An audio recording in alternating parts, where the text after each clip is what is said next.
al-Harith ibn Abi'l-ʿAlaʿ Saʿid ibn Hamdan al-Taghlibi, better known by his nom de plume of Abu Firas al-Hamdani, was an Arab prince and poet. He was a cousin of Sayf al-Dawla and a member of the noble family of the Hamdanids, who were rulers in northern Syria and Upper Mesopotamia during the 10th century. He served Sayf al-Dawla as governor of Manbij as well as court poet, and was active in his cousin's wars against the Byzantine Empire. He was captured by the Byzantines in 962 and spent 4 years in their capital, Constantinople, where he composed his most famous work, the collection of poems titled al-Rūmiyyāt.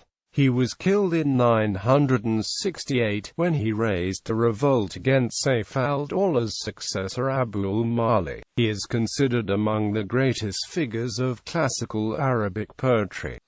He was born in 932 or in 933, probably in Iraq and specifically in Baghdad, as his father Abi'l-ʿAlaʿ Saʿid, a son of the Hamdanid family's founder. Hamdan ibn Hamdan occupied a distinguished position in the court of the Abbasid Caliph al-Muqtadir. Abu Firas' mother was a Byzantine Greek slave concubine. His maternal descent later was a source of scorn and taunts from his Hamdanid relatives, a fact reflected in his poems. His father was killed in 935 during a dispute over possession of Mosul with his nephew, Nasir al-Dawla, and Abu Firas' mother fled to the protection of Nasir al-Dawla's brother, Sayf al-Dawla, and when the latter occupied Aleppo in northern Syria in 944, Abu Firas was welcomed at his cousin's court, where he was raised under the supervision of Sayf al-Dawla, who also married his sister. Aside from being a renowned warrior,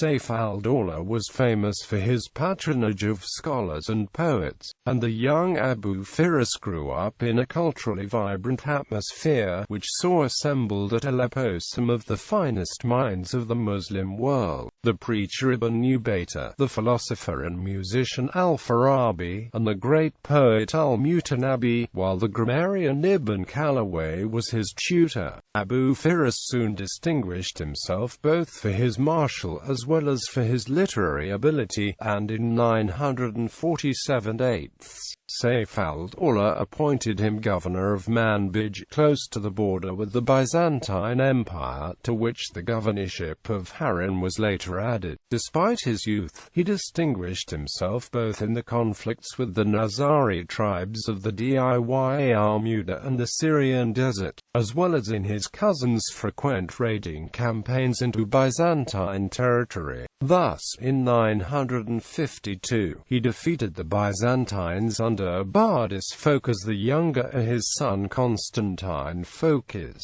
when the latter tried to interfere with Sayf al-Dawla's refortification of the towns of Raraban and Ma'ash in the frontier zone. His captivity by the Byzantines is variously dated by the Arabic sources. According to Ibn Callaway, he was first captured by the Byzantines in 959, but escaped captivity at the fortress of Karshana by jumping into the Euphrates. This tale is however dismissed by some modern commentators. Most sources place his capture in 962. The Byzantine general Theodore Pasarkoutenos led a raid of 1,000 to 1,300 men in the vicinity of Manbij, and when Abu Firas set out with only 70 men to obstruct the plundering, he was captured. According to Ibn Shaddad, however, who reports the story with slight differences, this event took place in 959 60th. Pasarkoutenos tried to have his high-ranking prisoner exchanged with his own brother and father, who had become prisoners of Sayf al-Dawla at Hadith in 954. Nevertheless, and despite sending repeated letters to his cousin pleading for his release, Abu Firas spent several years as a captive at the Byzantine capital Constantinople, until released in the prisoner exchange at Samosata in 966. During his captivity, Abu Firas wrote some of his finest poetry, the collection known as al-Rūmiyyāt. In the meantime, Abu Firas' mother had died, her passing a source of lamentation in Abu Firas' poetry. After his release, Abu Firas was restored to his position and was named governor of Homs, but the situation was rapidly changing. Less than a year after his release, Sayf al-Dawla died, and the Hamdanid emirate of Aleppo began to crumble. Abu Firas quickly quarreled with Sayf al-Dawla's 15-year-old heir Abi'l-ʿAlaʼ, the son of Abu Firas' own sister, Saʿid. Overestimating the support he enjoyed among the Arab tribes, Abu Firas revolted against his nephew, but was defeated and killed on the 4th of April 968 by Abi'l-ʿAla's general Kagaway. At the news of his death, Saʿid was reportedly so overcome with grief that she plucked out one of her own eyes.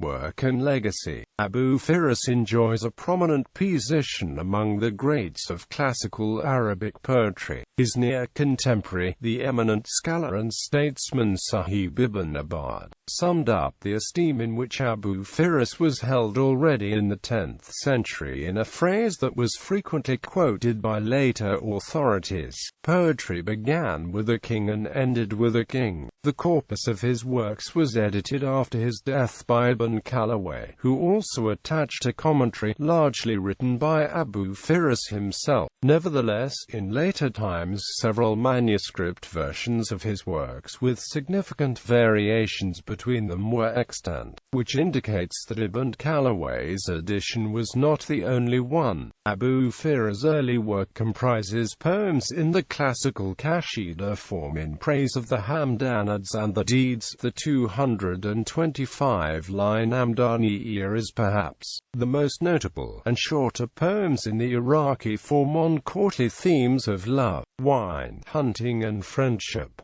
He also produced several pro-Shiite poems attacking the Abbasids. Although his early works and the al-Rūmiyyāt inevitably show al-Mutanabbi's influence, Abu Firas was the great poet's rival. Encouraged by his tutor Ibn-Khalawayh, a bitter opponent of al-Mutanabbi.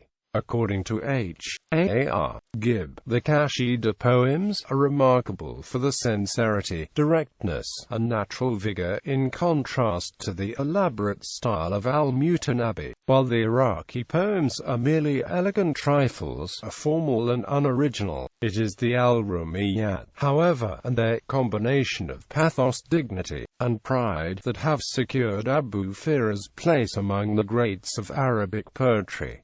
In addition, according to H.A.R. Gibb, his personal traits helped spread his reputation. From his noble descent and fair appearance, his bravery and generosity, to his tendency to egotism and overreaching ambition, he lived up to the Arab ideal of chivalry which he expressed in his poetry.